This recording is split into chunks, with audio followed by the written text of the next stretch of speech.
हालांकि इसे लेकर बीएसएफ के भी अपने तर्क हैं।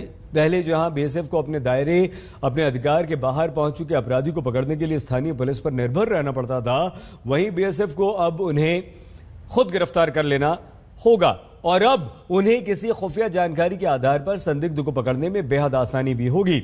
इस पूरे मुद्दे पर हमने बीएसएफ के आईजी ऑपरेशंस यश कुमार मिंज से विशेष बातचीत की, जिन्होंने इस निर्णय पर उठ रहे प्रश्नों के उत्तर दिए।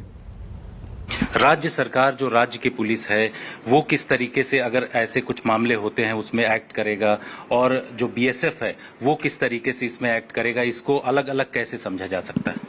राज्य सरकार के पावर बिल्कुल वही है जो पहले थे, वो आज भी वही है। यहाँ पर पावर्स में कहीं कोई चेंजेस नहीं किए जा रहे हैं। केवल जो हमारा टेरिटोरियल जुरिस्डिक्शन है, and that too with respect to 3 acts. One is CrPC, जिसको हम दंड प्रक्रिया संहिता कहते हैं 1973 का, दूसरा passport entry to India act 1920 का जो है, और दूसरा हमारा पासपोर्ट एक्ट। सिर्फ इन 3 कानूनों के अंतर्गत जब बीएसएफ को कार्यवाही करनी है, तब वह वर्तमान में जो हमारा आईबी है, अंतर्राष्ट्रीय सीमा है, वहां से 50 किलोमीटर की दूरी तक वह कार्यवाही कर सकती है। इसके अलावा बीएसएफ को अन्य एक्ट्स में भी कार्य करने का पावर्स है, मगर उन एक्ट्स में उसकी जो टेरिटोरियल जुरिस्डिक्शन है वह पूर्व की तरह ही बरकरार रहेगी। इन 50 किलोमीटर की डिस्टेंस तक जो बीएसएफ को आदेश दिए गए हैं, वैसे में कई राज्य सरकार, चाहे पंजाब हो, पश्चिम बंगाल हो या फिर दूसरे राज्य, वो इस बात को लेकर के सवाल उठा रहे हैं कि जो संघीय प्रक्रिया है उस पर कुठाराघात है ये किसी तरीके से। नहीं, कोई कुठाराघात नहीं है।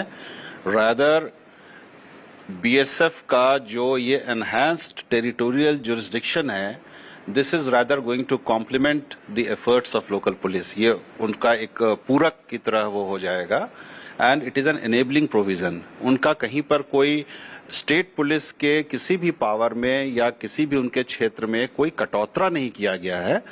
उनके पावर, अगर आज हम 50 किलोमीटर दूर तक का अगर हमें क्षेत्राधिकार दिया गया है, that doesn't mean that the local police not able और they have been told not to act in that particular area. ठीक है, तो लोकल पुलिस जैसे कार्य करती थी, जिन कानूनों में उनको पूरे अधिकार है, वह विद्यमान है आज भी।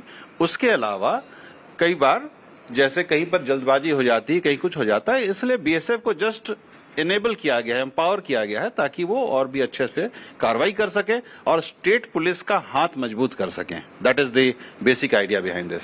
इस बात को लेकर के कुछ लोग ये चर्चा कर रहे हैं कि जो ड्रोन एक्टिविटी बहुत ज्यादा पाकिस्तान की तरफ से बढ़ी है, साथ ही ड्रोन के जरिए नारकोटिक्स और हथियार भेजे जा रहे हैं, उस वजह से ये गृह मंत्रालय की तरफ से पावर बीएसएफ को दिया गया, जिससे इन्वेस्टिगेशन में किसी भी तरीके की दिक्कत ना हो। देखिए, इसका मूल जो आइडिया है वो यही है कि बीएसएफ खुल करके, अब हम अगर आज मान लीजिए 5 किलोमीटर का हमारा रेंज है या 15 का है, 16 या 17 में कुछ हो जाएगा तो you can not act upon that. ठीक है, सो आपने ठीक कहा है कि ड्रोन का भी हो सकता है, बट इसमें मैं आपको ये बताना चाहूंगा कि जो हमारी स्टैंडर्ड ऑपरेटिंग प्रोसीजर है regarding actions that are required to be taken in case of drone intrusions from our neighboring countries, तो वहां पर क्या है साहब कि हम एक हमारा साझा रूप में हम कार्रवाई करते हैं। हम तुरंत अपनी सारी सिस्टर एजेंसीज को इन्फॉर्म करते हैं, उनके साथ कोऑर्डिनेट करके ही हम नाका वगैरह आज भी लगाते हैं और आगे भी लगाएंगे।